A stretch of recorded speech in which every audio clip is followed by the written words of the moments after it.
ನಿಮ್ಮ ಅಡುಗೆ ಮನೆ ಖುಷಿ ಮಾತಾಡ್ತಾ ಇರೋದು. ಇವತ್ತಿನ ರೆಸಿಪಿ ಬಂದುಬಿಟ್ಟು ಆಲೂಗಡ್ಡೆ ಸ್ನ್ಯಾಕ್ಸ್ ಹೇಗೆ ಮಾಡೋದು ಅಂತ ನೋಡ್ಕೊಂಡು ಬರೋಣ. ಹಾಗಿದ್ರೆ ಯಾರು ನಮ್ಮ ಚಾನಲ್ ಹೊಸಬರು ನೋಡ್ತಾ ಇದ್ದೀರಾ ಅವರು ಸಬ್ಸ್ಕ್ರೈಬ್ ಮಾಡ್ಕೊಳ್ಳಿ. ಹಾಗೆ ಪಕ್ಕದಲ್ಲಿ ಬರುವ ಬೆಲ್ ಬಟನನ್ನು ಕ್ಲಿಕ್ ಮಾಡಿ ನಾವು ಹಾಕೋ ವಿಡಿಯೋಗಳೆಲ್ಲ ನಿಮಗೆ ತಲುಪುತ್ತೆ. ಹಾಗೆ ಇಷ್ಟವಾದಲ್ಲಿ ಮಾತ್ರ ಲೈಕ್ ಮಾಡೋದು ಮರಿಬೇಡಿ. ಬನ್ನಿ ಇವಾಗ ಹೇಗೆ ಮಾಡೋದು ಅಂತ ನೋಡ್ಕೊಂಡು ಬರೋಣ. 4 ಆಲೂಗಡ್ಡೆ ತೊಗೊಂಡಿದ್ದೀವಿ. ಇದನ್ನ ಇವಾಗ ಚೆನ್ನಾಗಿ ಸಪ್ಪೆ ಕ್ಲೀನ್ ಮಾಡ್ಕೋಣ ಬನ್ನಿ. ಇವಾಗ ನೀಟಾಗಿ ಸಪ್ಪೆನ ಕ್ಲೀನ್ ಮಾಡ್ಕೋಣ ಬನ್ನಿ. ನೋಡಿ ಸಿಪ್ಪೆ ಎಲ್ಲ ನೀಟಾಗಿ ತೆಗೆದುಕೊಂಡಿದ್ದೀವಿ. ಇವಾಗ ಸಣ್ಣದಾಗಿ ಕಟ್ ಮಾಡ್ಕೋಣ. ಇವಾಗ ಚಿಕ್ಕದಾಗಿ ಕಟ್ ಮಾಡ್ಕೋಣ. ಇಷ್ಟು ಚಿಕ್ಕದಾದರೆ ಸಾಕು. ಒಂದರಲ್ಲಿ 3 ಪೀಸ್ ಆದರೆ ಸಾಕು. ಇಷ್ಟಿಷ್ಟು ಸಾಕು. ನೋಡಿ ಕಟ್ ಆಗಿದೆ. ಇವಾಗ ಇದನ್ನ ಫ್ರೈ ಮಾಡ್ಕೋಣ. ಗ್ಯಾಸ್ ಆನ್ ಮಾಡ್ಕೋಣ. 3 ಸ್ಪೂನ್ ಆಯಿಲ್ ಹಾಕೋಣ. 1 ಸ್ಪೂನ್ ಸಾಸಿವೆ, 1 ಸ್ಪೂನ್ ಜೀರಿಗೆ, 3 ಮೆಣಸಿನಕಾಯಿ, ಒಂದರಲ್ಲಿ 2 ಮಾಡ್ಕೊಂಡಿದ್ದೀವಿ. ಇವಾಗ ಹೆಚ್ಚಿಟ್ಕೊಂಡಿರೋ ಆಲೂಗಡ್ಡೆ ಹಾಕೋಣ.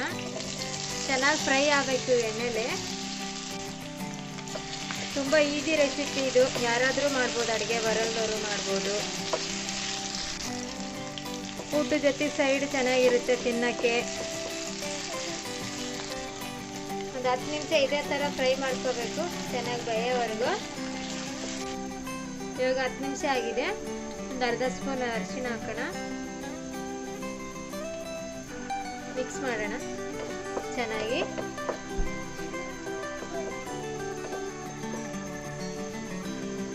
ಎರಡು ನಿಮಿಷ ಹಿಂಗೆ ಮಿಕ್ಸ್ ಮಾಡ್ಕೋಬೇಕು. ನೀವು ಬೇಕು ಅಂದರೆ ಇದರಲ್ಲಿ ಬೀನ್ಸ್ ಹಾಕೋಬಹುದು. ಹಾಗೆ ರುಚಿಗೆ ತಕ್ಕಷ್ಟು ಉಪ್ಪು. ಇದನ್ನ ಅಷ್ಟೇ ಮಿಕ್ಸ್ ಮಾಡ್ಕೋಣ. ಹಾಗೆ 1 ಸ್ಪೂನ್ ಗರಂ ಮಸಾಲ. ಚೆನ್ನಾಗಿ ಇದನ್ನು ಮಿಕ್ಸ್ ಮಾಡ್ಕೋಣ. ಒಂದು 3 ನಿಮಿಷ ಮುಚ್ಚೋಣ. ಚೆನ್ನಾಗಿ ಬೇಯುತ್ತೆ. ಇವಾಗ 3 ನಿಮಿಷ ಆಗಿದೆ, ತೆಗೆಯೋಣ. ಮಿಕ್ಸ್ ಮಾಡಿ ನೋಡಿ ಚೆನ್ನಾಗಿ ಬೆಂದಿದೆ. ಲಾಸ್ಟಲ್ಲಿ ಕಸ್ತೂರಿ ಮೆಂತೆ ಹಾಕೋಣ. ನೋಡಿ ಇಷ್ಟು ಸಾಕು, ಜಾಸ್ತಿ ಬೇಡ, ನೋಡ್ಬಿಟ್ಟು ಹಾಕೊಳ್ಳಿ. ಮಿಕ್ಸ್ ಮಾಡ್ಕೋಣ. ಇದು ಕಸ್ತೂರಿ ಮೆಂತೆಯಲ್ಲಿ ಏನು ಚೆನ್ನಾಗಾಗುತ್ತೆ ಅನ್ಕೋತೀರಾ? ಒಂದ್ಸರಿ ಟ್ರೈ ಮಾಡಿ ನೀವು, ಸಖತ್ತಾಗಿರುತ್ತೆ. ಹೊಸ ರೆಸಿಪಿ ನೋಡಿ. ಲೋ ಫ್ಲೇಮಲ್ಲಿ ಇಟ್ಬಿಟ್ಟು ಒಂದು 3 ನಿಮಿಷ ಮುಚ್ಚೋಣ. ನೋಡಿ 3 ನಿಮಿಷ ಆಗಿದೆ, ರೆಡಿ ಆಗಿದೆ. ಇವಾಗ ಸರ್ವ್ ಮಾಡೋಣ. ಯಾರು ನಮ್ಮ ಚಾನಲ್ ಫಸ್ಟ್ ಟೈಮ್ ನೋಡ್ತಾ ಇದ್ದೀರಾ ಅವ್ರು ಸಬ್ಸ್ಕ್ರೈಬ್ ಮಾಡ್ಕೊಳ್ಳಿ. ಹಾಗೆ ಲೈಕ್ ಮಾಡಿ.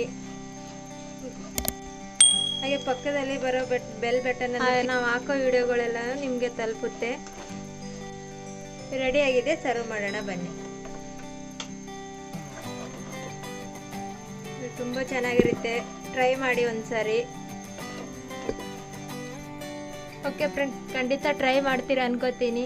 ಓಕೆ ಬಾಯ್, ನೆಕ್ಸ್ಟ್ ವಿಡಿಯೋದಲ್ಲಿ ಸಿಗೋಣ.